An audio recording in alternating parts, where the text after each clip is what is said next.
ICAMEK Podcast. My name is Alinda Ikanza. Our topic today is around Section 34 of the Arbitration and Conciliation Act. And we are going to be discussing, is it an escape hatch or is it a backdoor? And joining me for that conversation is our guest who needs very little introduction, especially for our Ugandan audience. But for our East African audience, you have probably interacted with decisions that have shaped the architecture of not just the topic we're discussing today, but arbitration. Justice Stephen Mubiru has had an illustrious career spanning, I think, close to 44 decades. More or less. About there, because I've known him all my practice life. So he has moved through all the parts of legal practice, starting out as a practitioner, whether it be academia, through his work at the Law Development Center, and now as a judge of the High Court, serving on our Ugandan bench. I think more than any other judge, Justice Mubiru's decisions have really been a decisive voice in shaping the boundaries of arbitration, but also emphasizing and reinforcing many principles that have shaped how we view arbitration. And this particular topic, Section 34 of our Act, is one of those areas. So, Justice Mubiru, thank you so much for making time to join us today, and welcome to our podcast. Thank you so much for the very warm introduction and reception here. I'm glad to be here and also to hear that my decisions have made some contribution to the field of arbitration. I'm happy to be here. Okay, thank you. So we're just going to dive right in. In your view, why is finality critical in dispute resolution? Well, thank you so much. Perhaps I should provide context first about dispute resolution mechanisms generally. Yes. Before I joined the bench, as you rightly stated, I was a practitioner. And when you are in practice, you have a one-sided view of the case. You are very familiar with the facts of your client's case. And most of the time, you believe in the strength of their position. You only get a reality check when the other side presents their case. And you realize perhaps the case is not as strong as you thought it was. Then at the end of the process, when you don't get a decision that you desired, you get a bit frustrated. So you think probably the judge did not understand your case fully, and they ought to have decided differently. So that kind of frustration I used to experience at the bar. Now, when you cross over to the bench, you get a reality check. You begin to realize that adjudication as a mechanism of dispute resolution is not in any way superior to other mechanisms. It is as fallible as any other mechanism.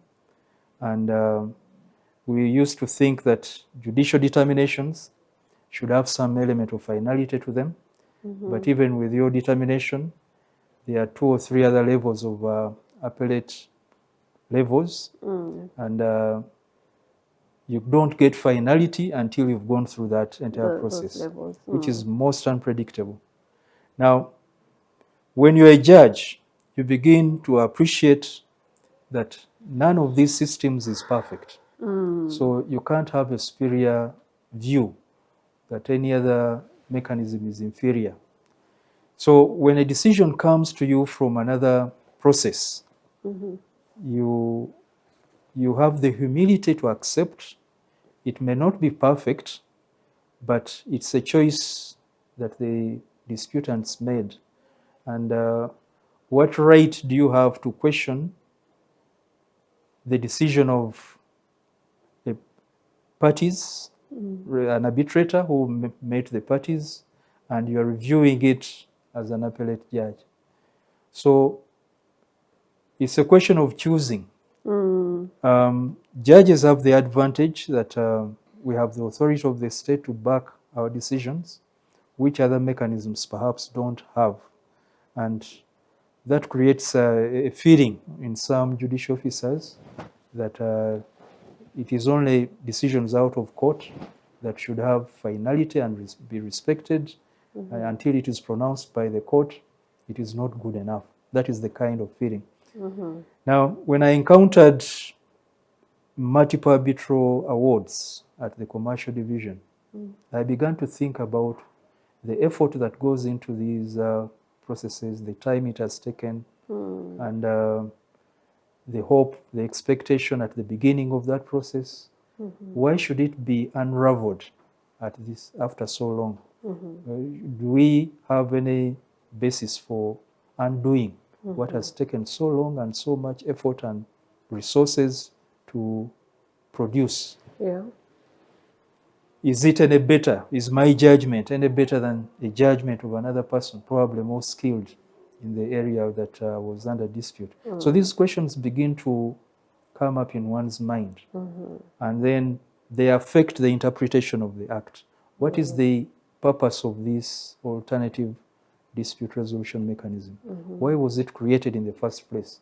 So you go back to the principles that are behind the entire process, then compare them with adjudication, and you see similarities in process.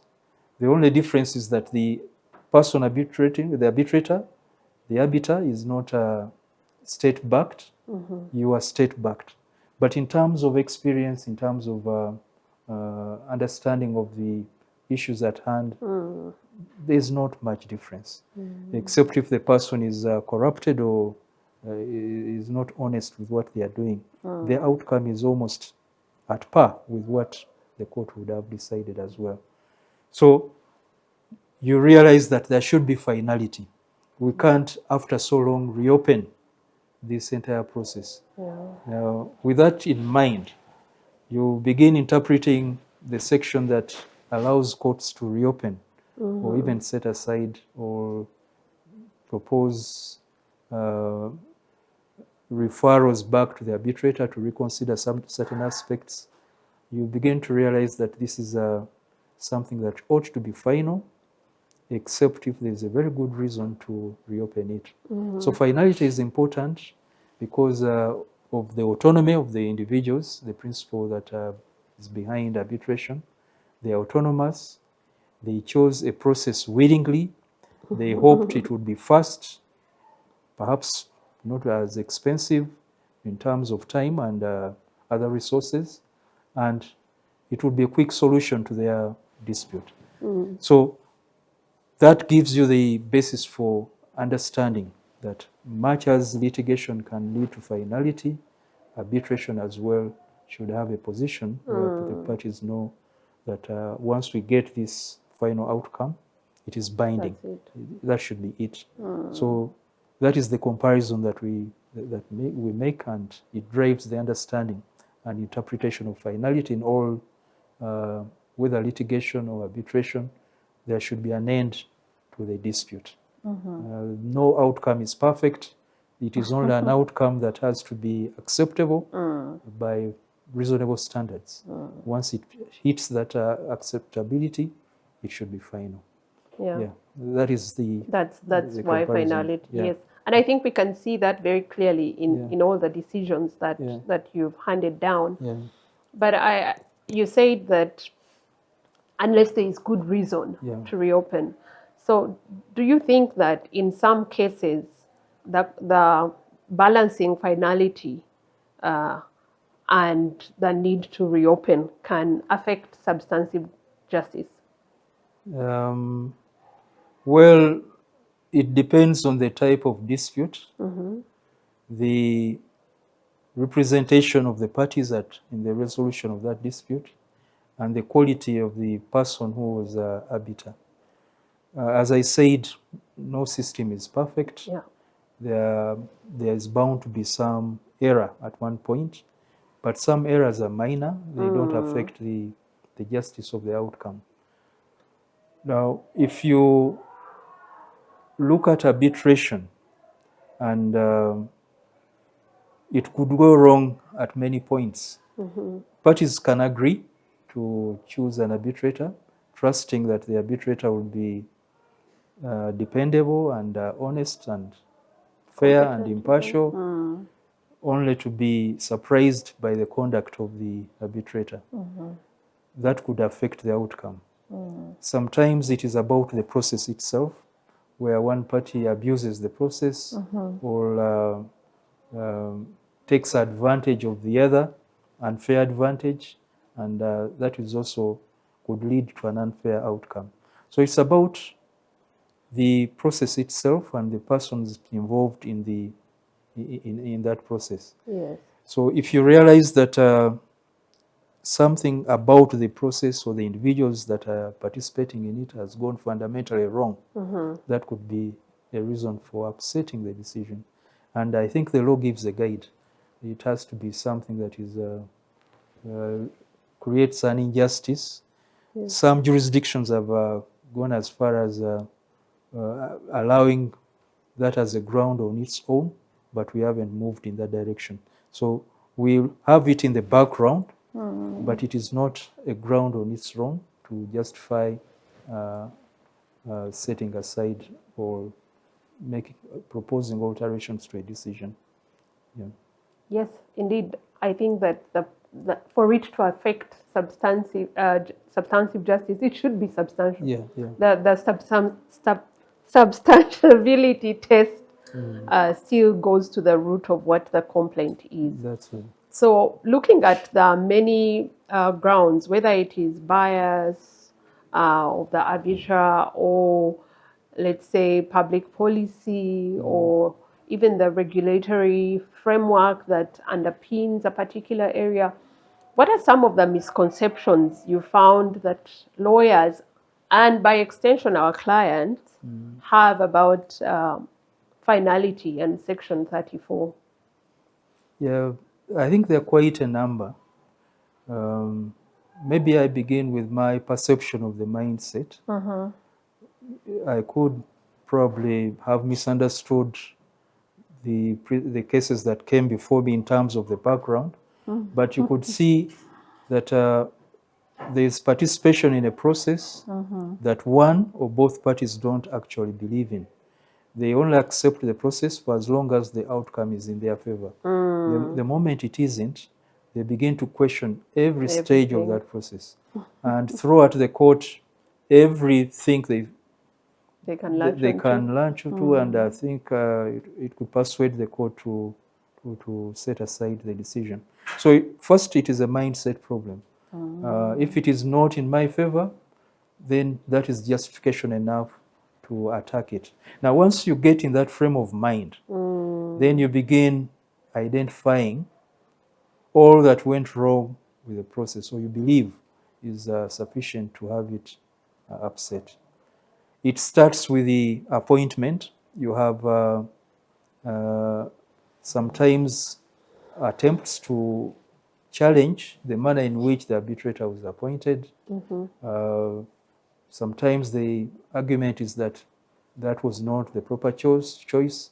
I was never given opportunity to propose an alternative, and this kind of arbitrator or the chosen arbitrator was imposed, or the authority that appointed the arbitrator did not have the mandate to do so. So it begins there, about the appointment process. Then the next level where you find challenges is in the conduct of the arbitrator. Bias comes up, and they will challenge the time given to them to undertake certain steps as being unfair or too limited. They were rushed through the process. They were not given adequate notification. Then you'll find on other occasions one party trying to frustrate the process by not taking the steps they are required to take in a timely manner. And once the evidence is excluded or whatever decision is made by the arbitrator, they can use that as a basis for trying or attempting to set it aside. When it comes to the other level is about other procedural matters like evidence excluded were admitted that ought not to have been admitted. You have challenges on evidence. Then the other area that we encountered many times is the timing, the time it takes. Sometimes you have spillovers. The statutory time was exceeded and there was no clear extension. The arbitrator extends the time without consultation or authority authorization of the disputants. It comes to the award itself, the analysis of the evidence, the interpretation of the law, its application to the facts of the case, and the last stage is the communication of the decision. One side is notified of the decision, the award, the other is not, or they receive it at different times.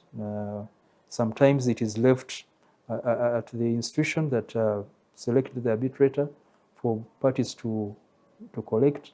At times it is communicated through email. There are various modes of doing it. The last one perhaps is general about choice of process.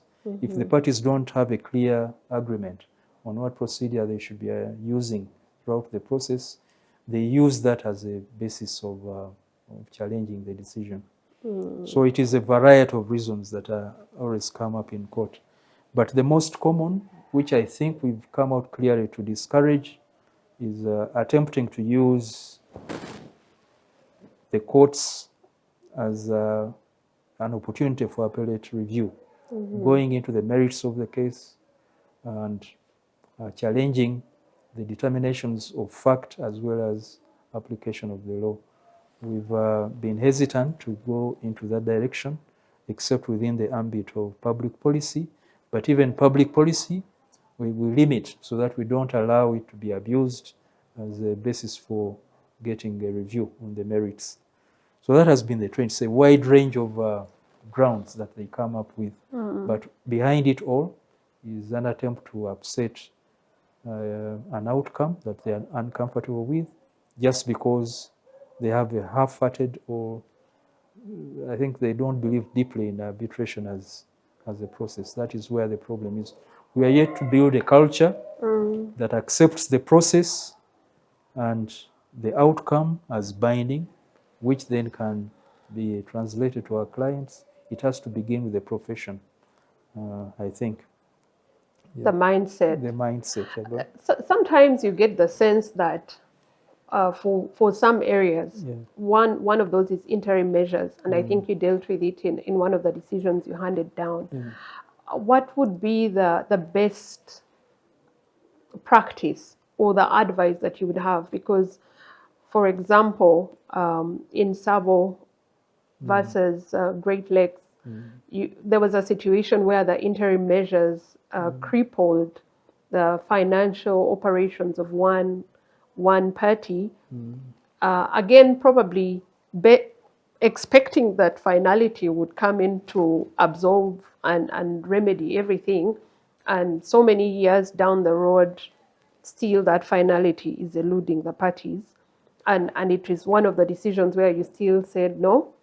Even then, the Section 34 is not a remedy to that area. What would be the best practice for how you handle something like interim measures in a situation like that? Interim measures of protection ideally are intended to facilitate the process itself and also to ensure that when the award is made, it will be enforceable. So anything that threatens either the process or that might render the outcome a nullity in terms of receiving a paper award that has no substantial impact. It's a hollow victory. Yeah, then you need to intervene and preserve whatever it is that is required to ensure that the process is successful and that the outcome will have meaning to the parties when it, now that case is a good example where you have a dispute over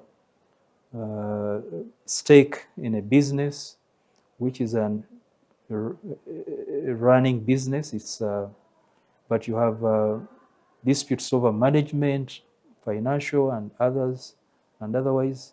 And you have to design or fashion out a remedy that keeps the business running. It should not be crippled, but also at the same time does not threaten the outcome. In that case, the argument was that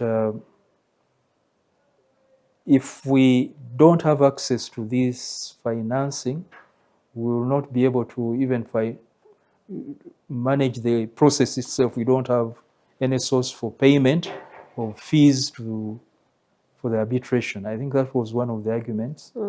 But it was being presented by a shareholder when it is the corporation that is a party to the arbitration. So the shareholder could not, he was named as a party as well, but he could not use the resources of the corporation to finance his own participation in the arbitral process. So for that reason, we could not allow or permit access to more funding from the corporation to finance a private interest in the process of arbitration. It was a balancing exercise. Yes. At the end of it all, the payments that were coming in, I think it was a regular payment from government, was going into an account that was preserved, where the funds were preserved, to await the outcome of the award. But as I said, with each level of arbitration, ordinarily there is an attempt to try to utilize the court system, either to delay the process of realization of the award or to upset it entirely. And that is what happened in that case. Unfortunately, well, even after our decision in the commercial division, there was an appeal to the Court of Appeal. I don't know whether it went as high as the Supreme Court. I don't remember. I believe it is now probably before the Supreme Court. Yeah, I think so. So we try to limit that as well in one of our decisions at the commercial division. We looked at the law permitting appeals from arbitral awards. And it appeared to us in our interpretation that you don't have a right of appeal from a decision of the High Court concerning an arbitration, whether for interim measures of protection or the final award itself, unless the parties reserved it. And even then, it is only on points of law, not on issues of fact. I don't know whether the Court of Appeal agreed with us, but I think the interpretation that we took was a reflection of the principles behind arbitration. Finality. Yes. Parties intended to, even the law itself limits appeals. There is no appeal unless the parties have reserved it. And even when they reserve it, it's all on points of law. Yeah. And even when they reserve it for points of law, you don't have a second appeal to the Court of Appeal, except with the leave of the High Court. So you'll see a spirit of limiting all these options. Only exceptional cases where there is need. And you don't have that kind of leeway when it is a provisional measure of protection. So that is the thinking we had. Perhaps the Court of Appeal disagreed. I didn't follow the decisions thereafter, but I still stand by that. And I think it's the proper interpretation. So I want us to reflect on Uganda as a jurisdiction. Do you think that Section 34 is a good model for other jurisdictions, or even conversely, are there aspects from other jurisdictions that could enrich our own provisions? Yes, I think we have a good model by international standards, also modeled on international rules used in international arbitrations by the different arbitral houses and institutions. I did comparisons. What I remember is that we have more or less the same provisions in the common law jurisdiction. The jurisdictions that I had the opportunity to do some research about. We have different interpretations. Ours seems to be very strict. I think it is modeled around the interpretations in the UK. We have a more liberal interpretation in Singapore, and I think which other jurisdiction. And I will illustrate it, because in our jurisdiction,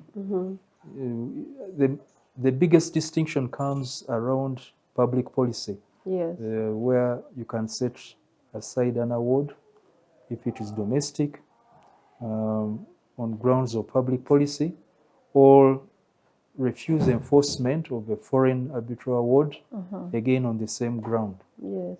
if it is against domestic public policy. In our interpretation, we limit that aspect to only the fundamental principles of our legal system. Principles that threaten the very foundation of commercial justice and public law as well. For example, you can't have a decision whose implementation will be a violation of a statutory provision. Yes. Or will fetter the authority of some of the statutory bodies in the performance of their roles, Yes. of licensing, of regulation, and so on and so forth. When you have direct conflict between the award and the statute, or the policy behind the statute, that would be a good justification for refusing to enforce or setting aside if it is domestic. We've limited it to those very fundamental aspects of our legal system. The other aspect is things that are totally morally wrong in our jurisdiction, unacceptable. So you can't have a decision that permits an immoral activity to be performed or to recover benefit or to get benefit out of it. Those are the limits. Now, in some jurisdictions, even a glaring decision that is wrong in law is good enough, for as long as it is a manifestly wrong decision. The arbitrator had, I think the USA also does, permits the same. If an arbitrator was aware of a provision of the law, however innocuous it may be, but it is a manifest misinterpretation or ignoring of the law, just disregarding it, that is a good ground for setting aside. I don't know whether we should accept that as part of our law, but at the moment, the fear we had while I was at the division was that if you allow any kind of error, any kind of misinterpretation of the law, however inconsequential that provision might be, then you create a wide door for anyone to walk into the court, disagree with the decision of the arbitrator on a point of law, and then upset the finality is defeated. So we try as much as possible. We came up with a saying: when you choose an arbitrator, you choose the arbitrator for good or for worse, on matters of law as well as matters of fact. So live with the decision. We only come in if it is imposing, it is threatening the system that is supposed to protect even the arbitration. So once it doesn't affect it, however wrong it might be, we have no reason to upset it. You chose your arbitrator, live with the arbitrator. You don't simply upset their decision because you think they got the law wrong. Even judges get it wrong sometimes. I know. But ours allows for appeals. But you chose your arbitrator, so you can't complain to anyone. Choose the right one. Make sure that they are people of integrity. If they make errors, live with the errors. But finality is more important than these minor errors. There cannot be any pure justice in any case. For as long as it is acceptable, it is arrived at honestly, that is good enough. I hear you. So the court's role is really, really limited. You can give advice to arbitrators and lawyers on how to minimize the risk of their decisions being challenged under Section 34. I think it starts with the crafting of the submission to arbitration in the contracts. Yes. This part of contracts is not given a lot of attention. Yes. We find many times a mismatch between the intentions of the parties at the time they were contracting with the actual content of the clause on arbitration. Sometimes they select law that is not relevant to the dispute or the transaction, or that is so inconvenient in terms of resolving their dispute. Sometimes they choose a mechanism that is unworkable or that may not yield the appropriate or desired results in terms of the selection process. Sometimes it omits certain aspects that create doubt and room for dispute even at the very inception of the process. Yes. So it begins with drafting. Let the parties try to envisage to the extent possible Yes. the range of disputes that could arise out of that transaction and craft a clause that covers what is likely to happen, Yes. and then also try to foresee how best to handle those situations and have a clause that covers all those aspects. Yes. That is the first point. Then when a dispute arises and it has to be submitted to an arbitrator, the choice of arbitrator is critical. Yes. We haven't had many cases of bias, whether manifest or assumed bias. I think we've set aside one. In Yes. my experience, I had one You case. set aside Yeah. Smile. Yes, Smile Communications. Yes, I remember Smile that case. Communications. So arbitrators have tried to avoid situations of conflict, of interest.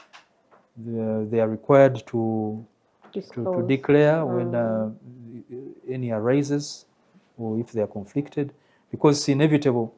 The arbitrators are people who are active in that area, in that field, in that. So you can't have someone who is entirely removed from the kind of activity that is subject to arbitration.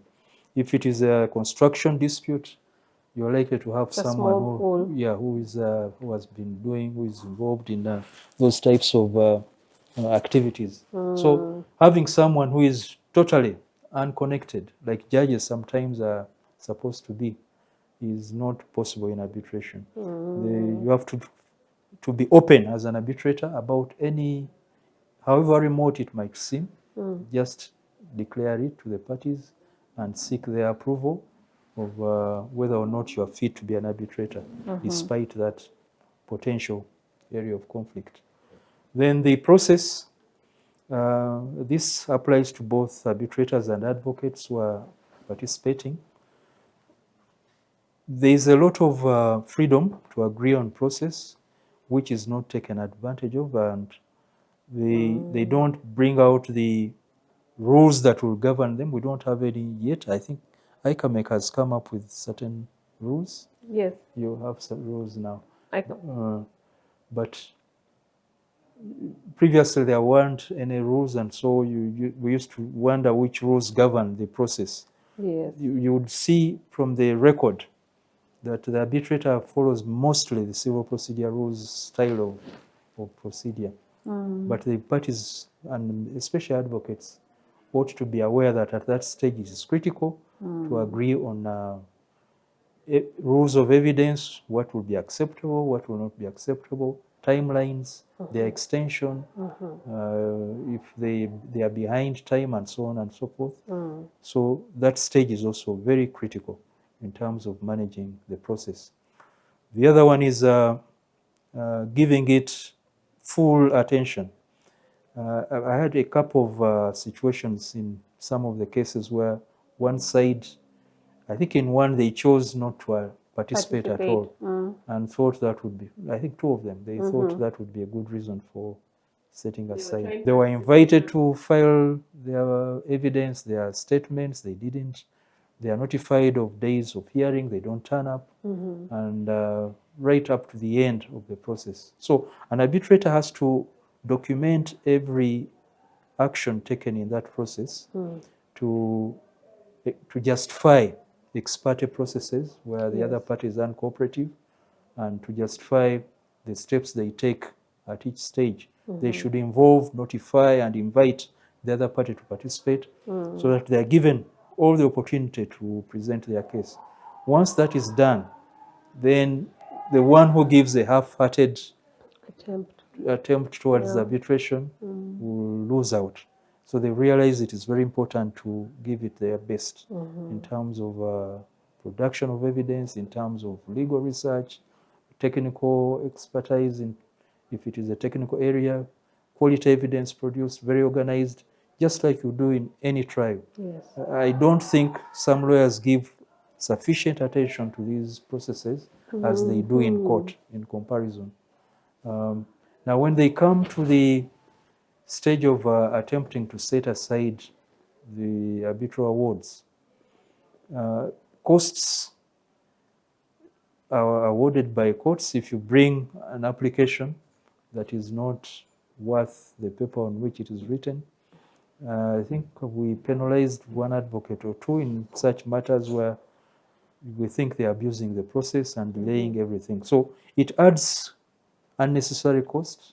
You try to avoid costs of litigation. Now you bring unnecessary litigation. You bind your client to pay costs they would have avoided, or they chose or attempted to avoid by going to arbitration. They should be very, very careful in their own assessment, and should not bring flimsy grounds to the courts as a basis for seeking to upset awards. Then finally, I think in terms of argument, we now have a rich body of domestic law, but it can be enriched by comparison with other jurisdictions. I used to do quite a lot of that when I was writing my decisions. I remember the last one I handled was involved interpretation of the law in Kenya on arbitration, how it has been interpreted in Kenya, and before we could apply or even enforce their decision, their award in Uganda. It was a complicated case. It was. Involving a judgment at one point. It went on appeal in the Kenyan courts of appeal, and then was brought for enforcement in Uganda. So I had to canvass quite a number of aspects of comparative law between our law and the Kenyan jurisdiction. As practitioners, they need to do a lot of reading in terms of the practice as well as the principles behind arbitration, and do a comparative study. You know, we don't do a lot of scholarly research in our practice. I don't know why. We have a tendency to pick out a finding or a decision that favors our position and sometimes cite it out of context. We don't try to understand how it arose in that particular scenario. Yes. What were the rules governing the court? What principles was that court applying? Is there any comparison between their legislation and ours? What is the history of the development of their jurisprudence? When you do that, you begin to appreciate the finer aspects of arbitration, its purpose, and how courts try as much as possible to support it rather than stifle it. So this is what we are doing as well. It is a common approach across all jurisdictions, but we are doing it differently. So sometimes we cite principles out of context. Lawyers need to do a lot of reading. Arbitration is developing rapidly in terms of practices and principles. We see if we are to be part of this global development of these principles, we need to read widely. And also when appearing before the courts to enrich the jurisprudence of our courts with those multiple experiences. Okay. Thank you. I think that any practitioner listening, whether they Yeah. see it as arbitrators or as counsel to their clients, have really been tickled to rethink many mindset but also practice issues. So as we close this conversation, I just want to pick your expertise and mind on what you see as the emerging trends for arbitration, or even the challenges, whether it is the use of technology or cross-border enforcement or any of those unique aspects that have such an effect to not just finality as a principle, but also arbitration as a choice of dispute resolution. Okay. I think we are now in a situation where we have a bar that largely does not take arbitration as a viable option when a dispute arises. They try to get out of it. It appears to be an inconvenience at that point, even when the agreement provides for arbitration as a dispute resolution mechanism. So rather than embrace arbitration, we have practitioners who are reluctant to go that direction.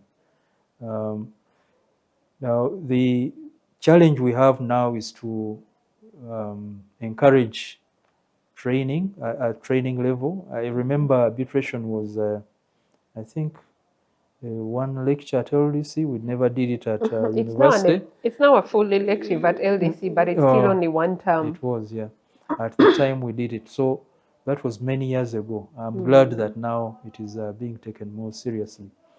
Yeah, the judiciary has a policy to support alternative dispute resolution mechanisms, which include arbitration as well. We have gone as far as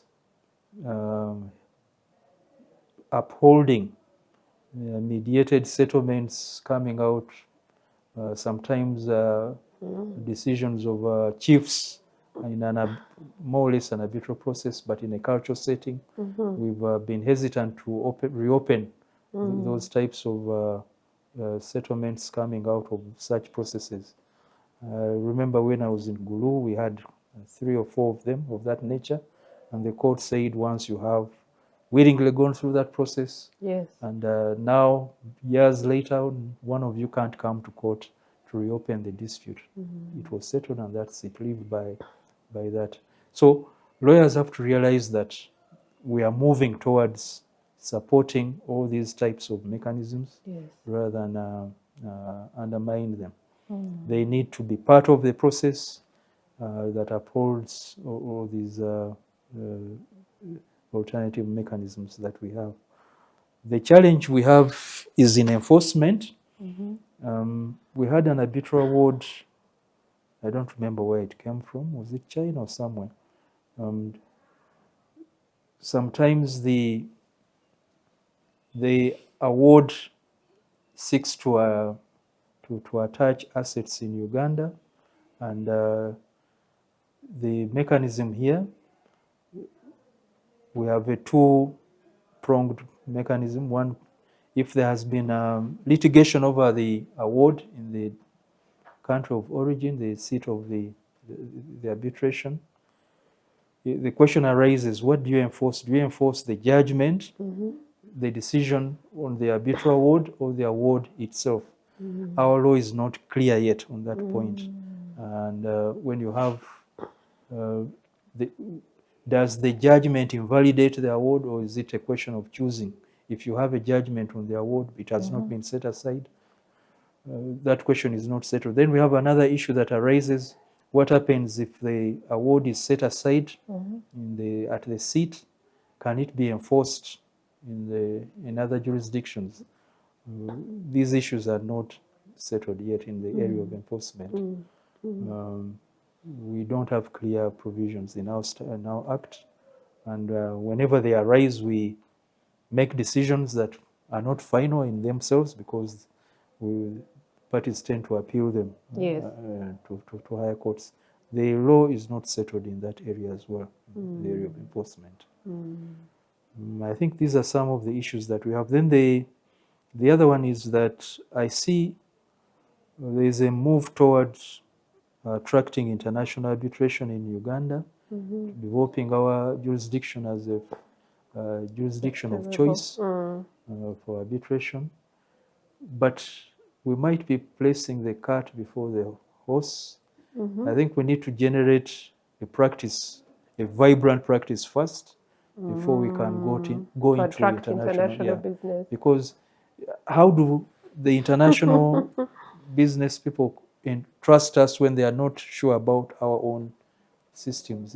I think we need to have a very well established culture and jurisprudence and systems before we can think of even attracting it. But it's a good goal to target, to work toward too. But I think we are overambitious in the circumstances. we need to be more grounded first, yes, before we can think of maybe as an East African community we could partner with other states and have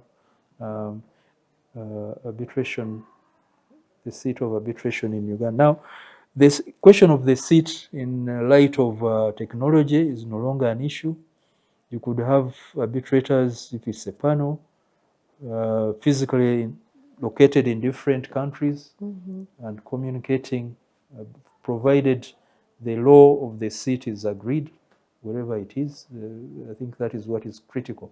But physical presence is no longer an issue. You can have an arbitrator in any part of this globe, and if the communication is clear and there is no need for physical interaction, it can be done. So I think it will be more easier now. Faster, we can tap into skills that we don't have by opting for a panel that is constituted by persons of various skills in different locations, for as long as it can be coordinated. That cuts a lot in terms of costs of travel and accommodation. So these are issues that we need to prepare for and also harness.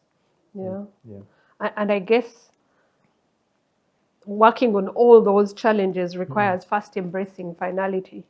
Because for as long as we're still trying to get out of the bed we laid, we're never going to be working on enforcement or on a culture or on a vibrant practice that embraces these things. It still starts with first agreeing that Section 34 was not meant to be a backdoor or an escape hatch. So as we finish, just to appreciate you once again, not just for your time today, but for your time in really building this great jurisprudence around arbitration and having the foresightedness to honor why in the first place parties choose it. So I don't know what your parting shots could be, but I was curious, after all these decisions, has your mind changed on finality? Might there be that one regret or one area where you still think that maybe it needs to change? To the contrary, I think the more you dig into arbitration as a concept and also into its practice, the more you're converted into accepting it and embracing it and willing to support it as much as possible. Something you don't fully appreciate, you hardly support. I think the challenge we have as practitioners, whether at the bar or on the bench, is to understand this process, the idea behind it, the benefits, and how it interacts with other mechanisms of dispute resolution.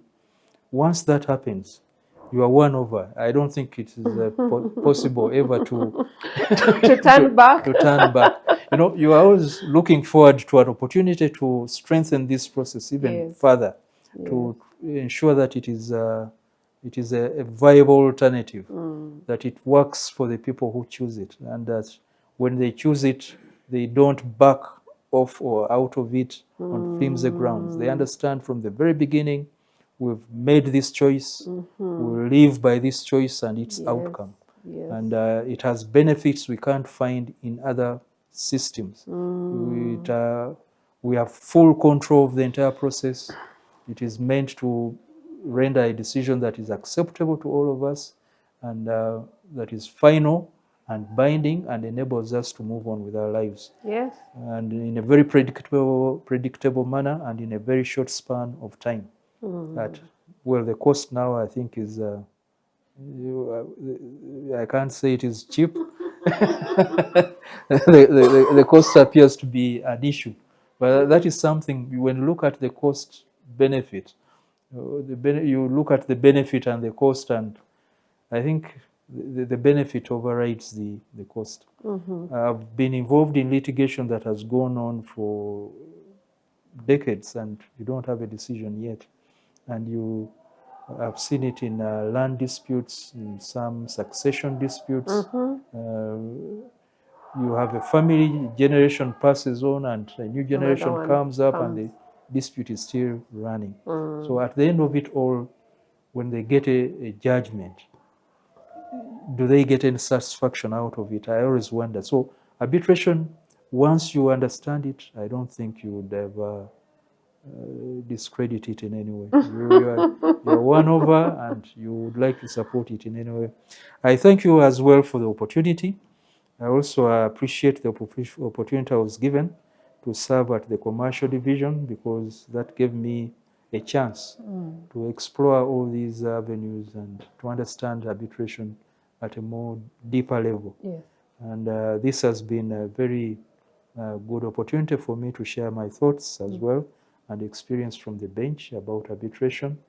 And I hope it has been of some help in terms of encouraging practitioners to embrace this more and to get to practice more fervently in the area of arbitration. Thank you so much.